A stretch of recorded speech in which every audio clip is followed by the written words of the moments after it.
When Thumbling saw that they were gone, he crept back out of the subterranean passage.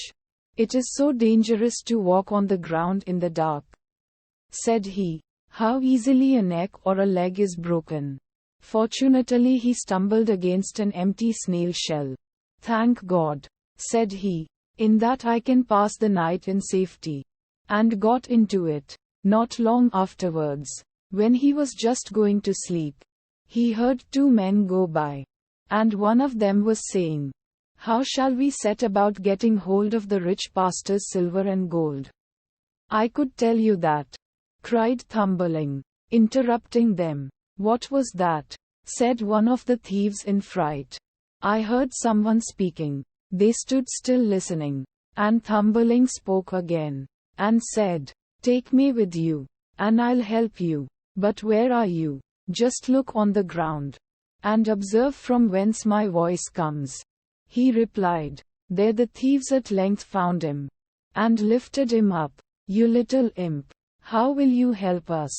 they said. "Listen," said he, "I will creep into the pastor's room through the iron bars, and will reach out to you whatever you want to have." "Come then," they said, "and we will see what you can do."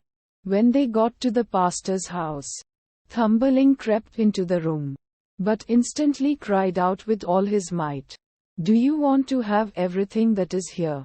The thieves were alarmed, and said, "But do speak softly, so as not to waken anyone." Thumbling, however, behaved as if he had not understood this, and cried again, "What do you want? Do you want to have everything that is here?"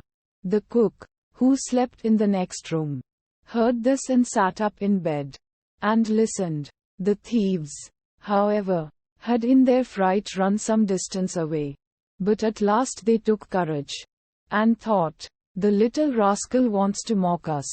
They came back and whispered to him, "Come, be serious, and reach something out to us." Then Thumbling again cried as loudly as he could, "I really will give you everything. Just put your hands in." The maid, who was listening, heard this quite distinctly, and jumped out of bed and rushed to the door. The thieves took flight, and ran as if the wild huntsman were behind them. But as the maid could not see anything, she went to strike a light.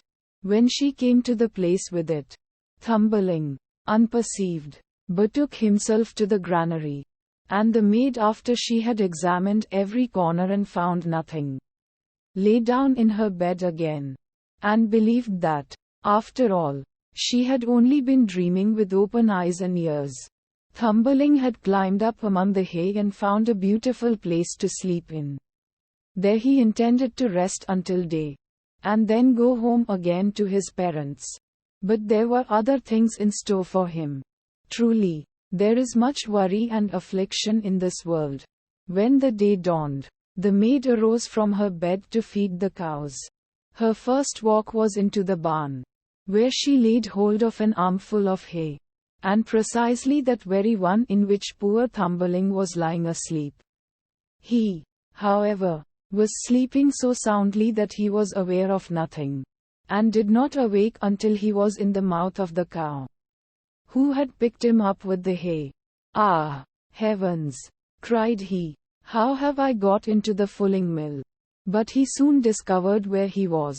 Then he had to take care not to let himself go between the teeth and be dismembered. But he was subsequently forced to slip down into the stomach with the hay. "In this little room the windows are forgotten," said he, "and no sun shines in. Neither will a candle be brought." His quarters were especially unpleasing to him, and the worst was that more and more hay was always coming in by the door, and the space grew less and less. When at length in his anguish, he cried as loud as he could, "Bring me no more fodder! Bring me no more fodder!" The maid was just milking the cow, and when she heard someone speaking, and saw no one, and perceived that it was the same voice that she had heard in the night, she was so terrified that she slipped off her stool, and spilt the milk.